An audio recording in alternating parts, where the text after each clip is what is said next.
Dulur-dulurku semua, mungkin sedaya ingat bahwa tanggal 19 Oktober 2015 Kang Mas Maji sakit, dan tanggal 20 Oktober 2015 beliau meninggalkan kita semua. Dan itu artinya malam ini adalah malam haul meninggalnya Kang Mas Maji. Ingkang nembe ngobrol kender sekedap, ingkang nembe jumeneng katuran lenggah rumiyin. Monggo kita sesarengan mau surat Al-Fatihah kagem almarhum. Mugi-mugi saat niki arwah almarhum Kang Mas Tarmaji sampun wonten swarganipun Gusti Allah Subhanahu wa Ta'ala. Amin.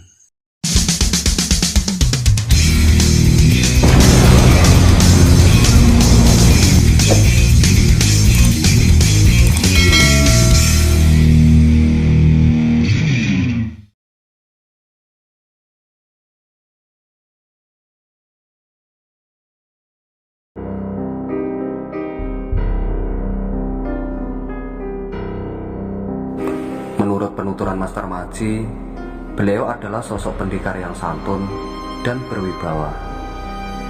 Jika melatih di depan siswanya, beliau cukup tegas, keras, dan disiplin. Selama Mas Maji dilatih beliau, senam dan jurus yang diajarkan beliau adalah senam dan jurus yang sampai sekarang diajarkan kepada siswa Esa Terate. Sejak saat itu pula, gerakan yang diberikan kepada siswa Esa Terate adalah gerakan senam dan jurus yang diberikan Mas Irsad kepada Mas Imam dan diturunkan kepada siswa beliau.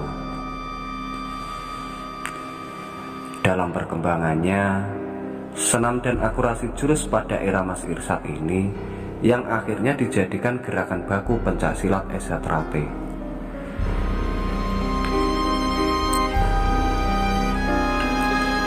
Saat itu Mas Imam pernah berpesan, Pancasila merupakan ideologi bangsa Indonesia, pemersatu bangsa Indonesia.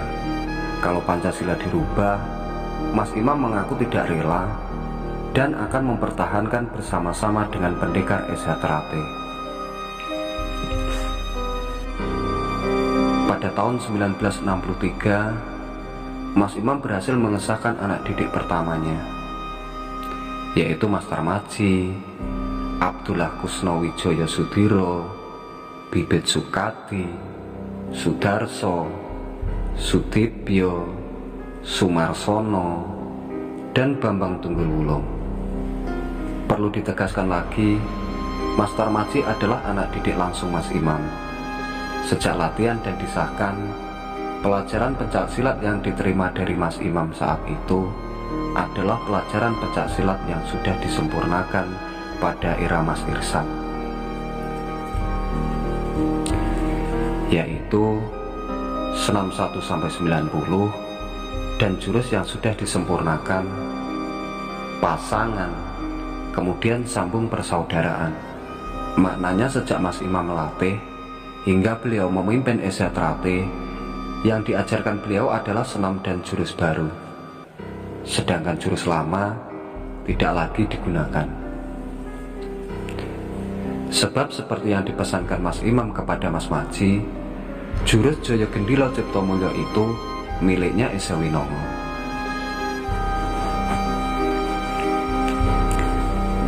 Di sela-sela pelajaran itu diberikan permainan kripen, permainan toyak, dan yang terakhir dididik kerohanian atau kebatinan yang istilah Jawanya ilmu kang aweh reseping ati atau ketenangan batin.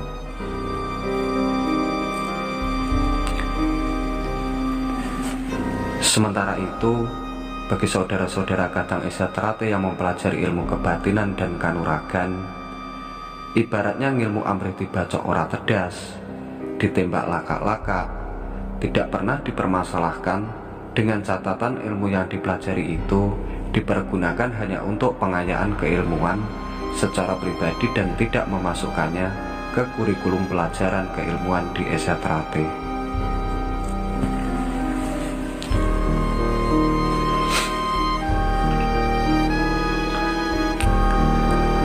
Masih di tahun 1963, masih banyak peristiwa penting yang patut disampaikan. Pasalnya, momen ini dipandang sebagai tonggak penguat perkembangan Esa Teratai, yaitu turunnya para pendekar Esa Teratai ke gelanggang adu bebas. Gelanggang adu bebas pada tahun 60-an merupakan event bergengsi bagi pendekar persilatan di Madiun dan sekitarnya. Event ini merupakan arena pertandingan kelas laga dengan sistem full body contact atau pertarungan antar pesilat tanpa pelindung. Boleh dibilang, event ini merupakan ajang perkelahian para pendekar pilih tanding yang diatur dengan sistem pertandingan dan ditonton orang banyak. Dulu selain dijadikan ajang pamer kesaktian, event yang digelar setahun sekali di halaman kantor Eks-Karisidenan Madiun itu juga dijadikan media promosi perguruan pencak silat untuk menggait peminat. Fakta empiris, perguruan pencak silat yang berhasil memenangkan pertandingan, jumlah muridnya pasti akan semakin banyak.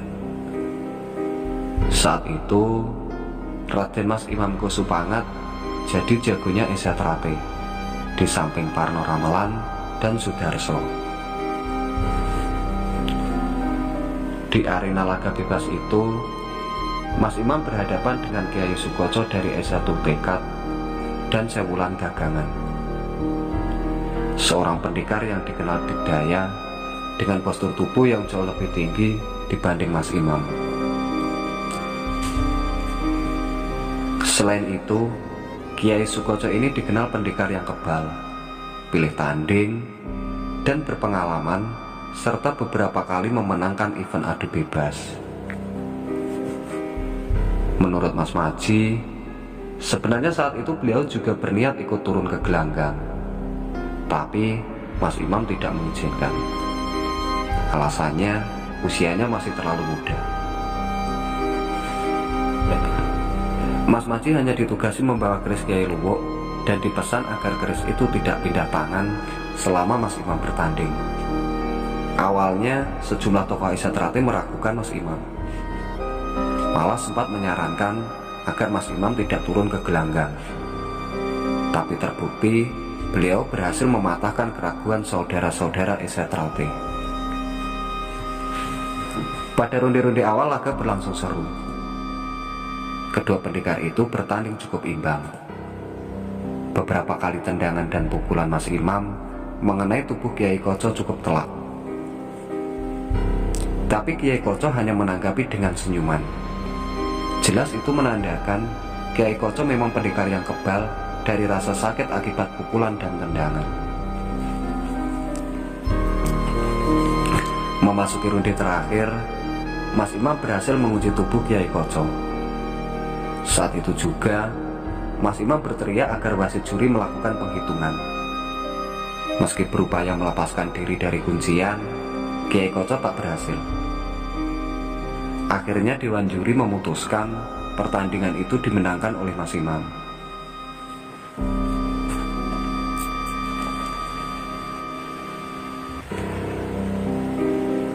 Tahun 1967, Mas Imam Kusupangat Mesubudi tirakat atau laku ikhtiar, melakukan puasa selama 7 hari 7 malam di dalam kamar. Kecintaan beliau pada Esa Teratai mendorong Mas Imam sering tirakatan, meminta petunjuk kepada Allah, Tuhan yang Maha Esa. Sebelum masuk ke dalam kamar, Mas Imam meminta Mas Maji menjaga di depan pintu. Saat itu beliau berpesan, kalau di hari ke-7 beliau tidak keluar, Mas Tarmaji diminta mendobrak pintu kamar dan masuk ke dalam. Tepat pada hari ke-7, Mas Imam keluar kamar dengan kondisi sempoyongan. Dengan suara terbata-bata, beliau meminta Mas Maji mencarikan air kunir asam untuk minum. Beberapa saat setelah meminum air kunir asam, beliau berkata, "Jenengan eling-eling dik, jenengan titeni. Benjing titi wancine esetrate ageng Dik, ning kula mboten nemoni. Benjing sing nemoni Dik Maji, sing mimpin nggih Dik Maji. Ageng Dik ngluwi paguron-paguron liyane.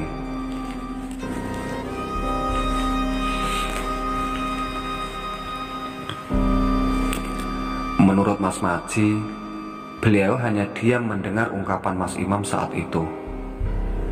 Beliau tidak begitu paham apa maksud ungkapan Mas Imam tersebut. Saat itu saya hanya berpikir Mas Imam berkata seperti itu hanya untuk membesarkan hati saya. Gitu kata Mas Maji. Hari-hari berikutnya, Mas Maji sering diajak menemani Mas Imam laku tirakat. Banyak lokasi ritual yang dikunjungi, seperti Segoro Kidul, Harga Dumilah di puncak Gunung Lawu, hingga ke Gunung Serandil.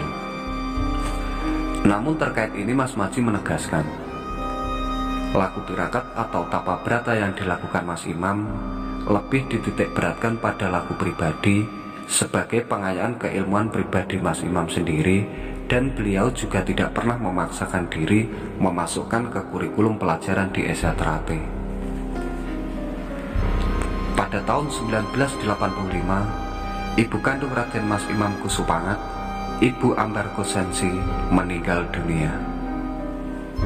Saat itu, Mas Imam kelihatan berduka dan mengalami kesedihan yang sangat mendalam. Bahkan beliau sampai berpamitan pada Mas Maji ingin menyusul ibunda tercinta. "Saya mau nyusul ibu, Dik," kata Mas Imam. Ini adalah untuk kedua kalinya Mas Imam pamit pada Mas Maji.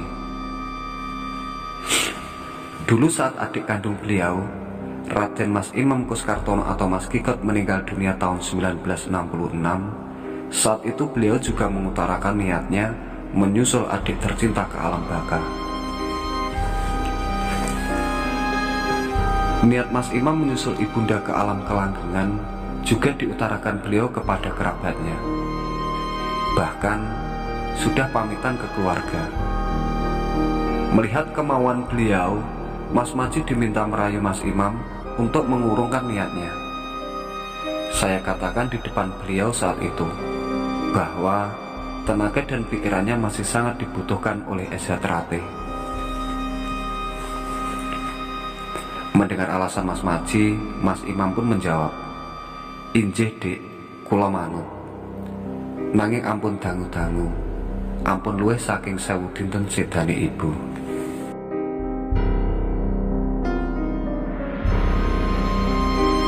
Apa yang diungkapkan Mas Imam itu ternyata benar. Pada hari Senin tanggal 16 November 1987, Raden Mas Imam Kusupangat meninggal dunia pada usia 49 tahun kurang 2 hari. 2 hari sebelumnya, tepatnya malam Jumat, Mas Maji bersama istri Nyi Hajah Ruwitar Maji sowan ke kediaman Mas Imam di Pavilion Kabupaten Madiun. Malam itu, Mas Maji melihat kondisi beliau sangat lemah. Saya bertanya, "Mas Imam sakit ya?" Beliau menjawab, "Enggak, Dik." Saya berkata lagi, "Injih, Mas Imam sakit. Jangan-jangan Mas Imam mau mendahului saya." Mendengar kata-kata saya itu, Mas Imam tersenyum. "Mboten, Dik. Mangke dinten Senin enjing kemawon, Dik Maji kula timbali mriki." Malam itu, beliau juga sempat berpesan kepada Mas Maji untuk tetap setia dan aktif membesarkan Esatrate. Sepulang dari rumah Mas Imam, Mas Maji mampir ke tempat Pak Marwoto dan berpesan agar saudara-saudara Esatrate yang kebetulan ada di situ untuk mampir ke rumah Mas Imam.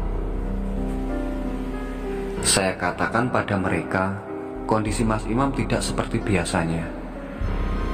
Hari Senin pagi, apa yang saya khawatirkan ternyata benar terjadi. kondisi Mas Imam drop hingga harus dilarikan ke rumah sakit. Dan pagi itu juga beliau pergi meninggalkan kita menghadap Allah Tuhan Yang Maha Esa. Jenazah beliau dimakamkan di makam taman Kota Madiun.